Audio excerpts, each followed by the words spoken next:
발표자 김민성입니다. 엣지와 영역 2 및 지역 특징 발표 시작하겠습니다. 목차는 다음과 같습니다. 허프 변환 시 원 검출에 대해서 설명드리겠습니다. 먼저 원본 이미지는 왼쪽과 같습니다. 오른쪽은 이제 허프 변환을 하기 위해 캐니 엣지를 진행한 이미지입니다. 캐니 엣지를 진행하게 되면은 그 엣지가 나타나게 되는데 이 엣지의 좌표를 저희는 알 수 있습니다. 하지만 저는 이제 허프 변환을 통해 원을 검출하고 싶기 때문에 원 방정식을 사용하게 되는데, 이때 원 방정식에서 엣지 위치인 XY 점의 좌표를 저는 알고 있고, 나머지 이제 원의 중심인 AB 그리고 원의 반지름인 R 값을 저는 모르게 됩니다. 그래서 저는 이 원 방정식에서 AB, R 값을 구해야 됩니다. 다음과 같이 노란색 점 엣지의 좌표를 알고 있고, 빨간색 테두리 같은 원을 검출하는 것이 저희 목표입니다. 저는 이제 가정을 두고 진행을 했습니다. R 값을 알고 있는 경우에, 저는 AB 값만 모를 경우에 XY 공간상에서 다음과 같이 동그라미 같이 이제 엣지가 그려지게 됩니다. 이때 엣지 위에 있는 점의 좌표를 저는 알고 있습니다. 그래서 다음과 같이 X는 Y1, X도 Y2로 나타내 보았습니다.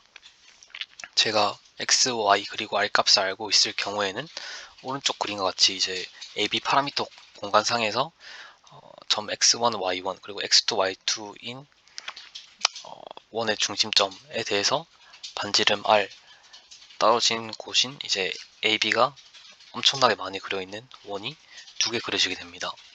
그래서 이 원을 이렇게 그릴 수 있습니다.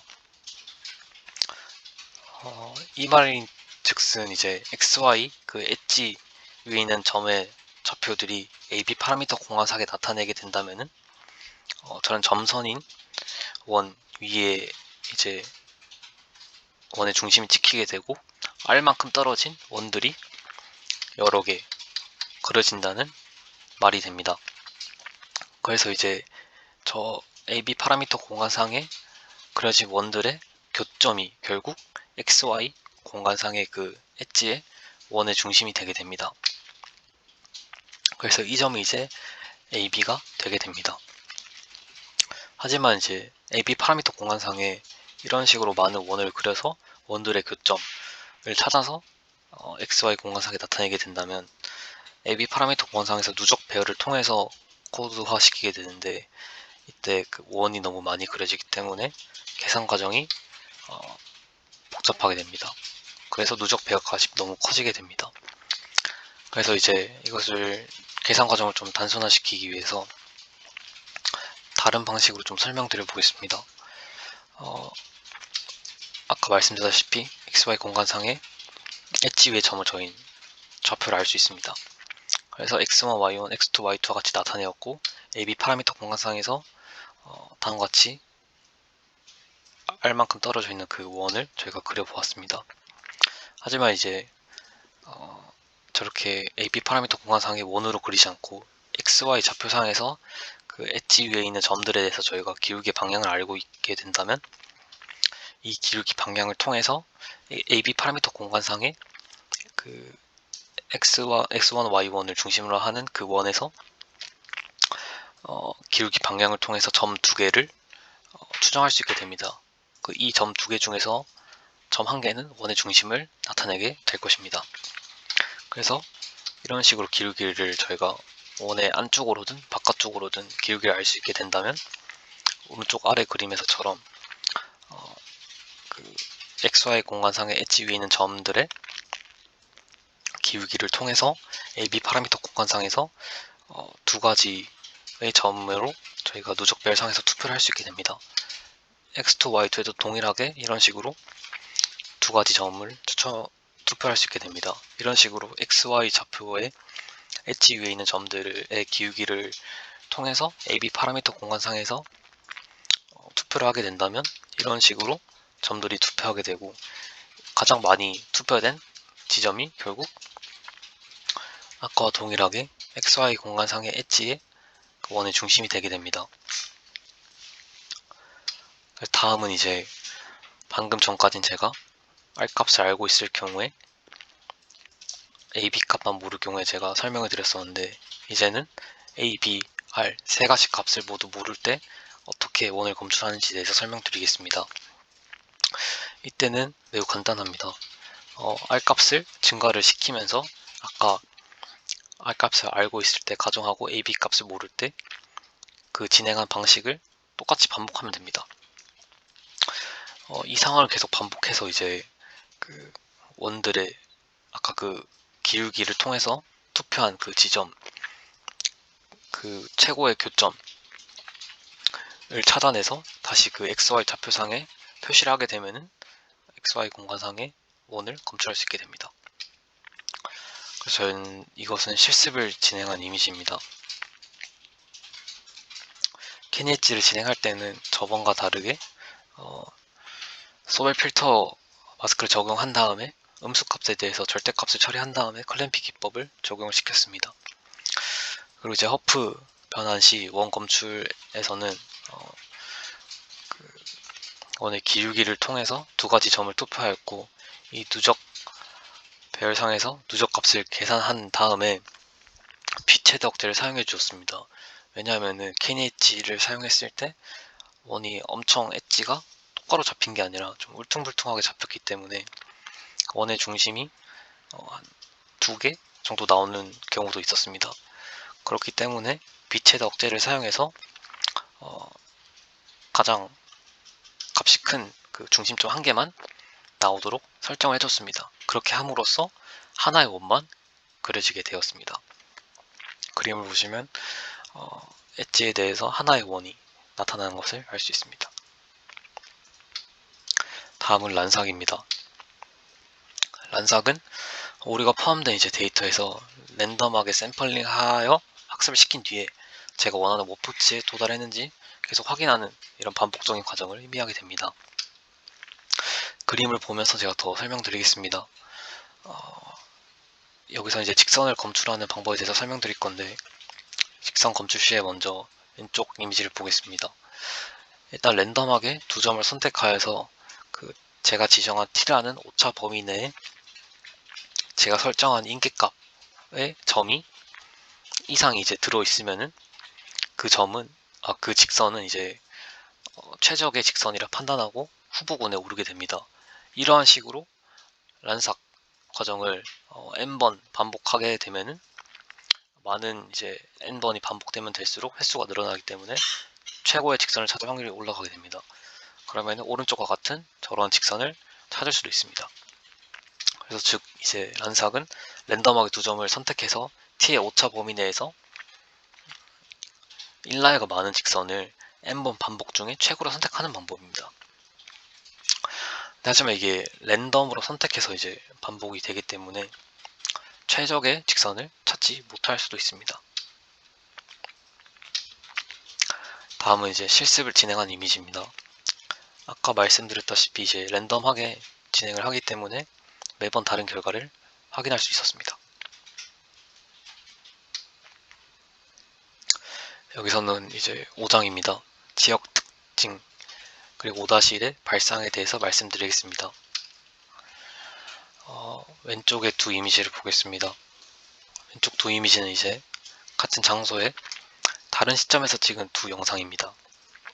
근데 이 두 영상에 대해서 대응되는 점을 찾아서 이어주게 된다면은 오른쪽 그림과 같은 파노라마 영상을 만들 수 있게 됩니다. 또 이제 왼쪽과 같은 빨간 박스 아닌 사람 그 객체를 이제 이웃한 프레임의 영상에서 오른쪽과 같이 이웃한 프레임의 영상에서 대응점을 또 찾아서 이어주게 된다면 이제 물체를 추적할 수 있게 됩니다.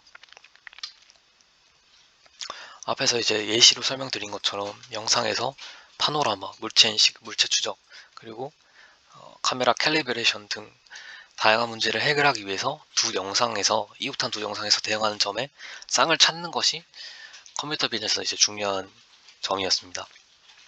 하지만 이때 발생하는 문제인 그 대응하는 점에 쌍을 찾는 대응점 문제가 발생하게 되는데, 이 문제를 해결하기 위해서는 이웃한 두 영상에서 물체의 특징점을 이제 추출하고 매칭을 통해서 해당하는 특징점의 쌍을 찾아야 했습니다. 밑에 그림을 보고 제가 좀 더 설명드리겠습니다. 이제 첫 번째 이미지의 그 파란색, 빨간색 점에 대응되는 점을 오른쪽 이미지에서 찾는다고 할 때 빨간색 점에 대응되는 곳은 쉽게 찾을 수 있습니다. 하지만 파란색에 대응되는 점을 오른쪽 이미지에서 찾기란 어렵습니다. 왜냐하면 이제 빨간색 점과 같이 주위 배경과 구별되면서 찾기가 쉬운 저 모퉁이 부분은 특징점으로 잡는 게 유리하기 때문입니다. 그렇기 때문에 이제 1970년대 초기에는 특징점을 찾을 때는 엣지의 경계선의 모퉁이를 찾아서 사용하는 방법이 많이 연구되었습니다. 하지만 이제 엣지는 너무 빈약한 정보만을 가지기 때문에 다른 영상에서 이제 동일한 부분에 엣지의 그 특징점을 찾기란 매우 어렵습니다. 그렇기 때문에 이제 새로운 대안책이 마련됐는데 그게 바로 지역 특징입니다. 지역 특징은 이제 엣지를 기반으로 하지만 풍부한 정보를 가진 명암 영상에서 직접 검출하는 점이 차이점입니다. 그래서 이제 지역 특징은 그 특징점이 물체의 실체 모퉁이에 위치해야 된다는 생각이 아닌 물체 같은 곳이 두 영상에서 모두 특징점으로 추출되어야 한다는 반복성이 더 중요되는 생각에서 이제 발상의 전환으로 나타나게 되었습니다. 지역 특징은 이제 위치, 스케일, 방향, 특징 벡터 정보로 구성이 됩니다. 그래서 이 지역 특징은 두 단계를 통해서 찾을 수 있는데 먼저 검출 단계에서 위치와 스케일을 찾을 수 있습니다. 위치 정보는 이제 특징점에 정확한 좌표를 제공하게 되고 스케일 정보는 같은 특징점이 이미지가 확대되거나 축소될 때도 일관되게 검출될 수 있도록 해줍니다. 이제 기술 단계에서 그 방향과 특징 벡터를 찾을 수 있습니다. 방향 정보는 특징점의 지역적인 그레디언트 방향을 나타내며 이를 통해 이미지가 회전을 하더라도 동일한 특징점을 식별할 수 있게 해줍니다. 그리고 특징 벡터는 특징점 주변의 밝기 패턴 텍스처 정보를 수치적으로 기술하여 다른 이미지에서 같은 물체의 해당 부분을 매칭하는 데 사용이 됩니다. 이렇게 방향과 특징 벡터 정보를 이용해서 서로 다른 이미지 간의 특징점의 쌍을 정확하게 찾을 수 있습니다. 그리고 이 특징점의 쌍을 정확하게 찾은 뒤 매칭이라는 과정을 통해 서로 다른 이미지 간의 동일한 객체 또는 동일한 장면의 해당 부분을 식별하는 과정을 통해서 다른 영상 간의 객체 인식, 물체 추적 등을 진행할 수 있습니다. 다음은 이제 5- 이동과 회전, 불변한 지역 특징입니다. 이제 여기서는 아까 말씀드렸던 지역 특징의 검출 단계에서 필요한 두 가지 알고리즘을 소개해 드리겠습니다. 하지만 제가 이번 주차에서는 모라벡 알고리즘만 준비했기 때문에 이 모라벡 알고리즘에 대해서 설명드리겠습니다. 모라벡 알고리즘은 짧게 설명드리면 이동에 따른 밝기 변화를 제곱차의 합으로 계산 후 이 제곱차 합, 그 상하 좌우의 값들에서 이 특징점의 가능성의 최소값, 제곱차의 합의 그 S맵 상에서의 최소값이 특징점의 가능성이 되고 이것을 이제 평가하는 알고리즘이 됩니다. 말이 좀 어려운데 일단 이동에 따른 제곱차의 합으로 그 밝기 변화를 나타내는 것을 먼저 계산하는 과정을 설명드리겠습니다. 다음과 같이 제가 0과 1로 이미지를 나타내었는데 A점, B점, C점이 있습니다. 여기서 저는 B점에 대해서 설명을 드리겠습니다. B점을 제가 찾게 된다면 이렇게 나타낼 수 있고 S맵은 저렇게 나타낼 수 있습니다. 그리고 B점이 이제 저기가 중심이 되기 때문에 여기가 F, Y, X 좌표가 될 것입니다. 그리고 F, Y 플러스 V, X 플러스 U 저 부분이 이제 빨간색 테두리 부분이 될 것입니다. 그래서 저 빨간색 테두리 부분에서 파란색 테두리 부분을 빼주고 제곱한 것들을 모두 이제 더해주게 된다면 4라는 값이 나오게 됩니다. 이런 식으로 이제 제곱차의 합을 이제 그 빨간색 테두리가 이동함에 따라서 밝기 변화를 제곱차의 합으로 계산하게 되면은 B점은 이런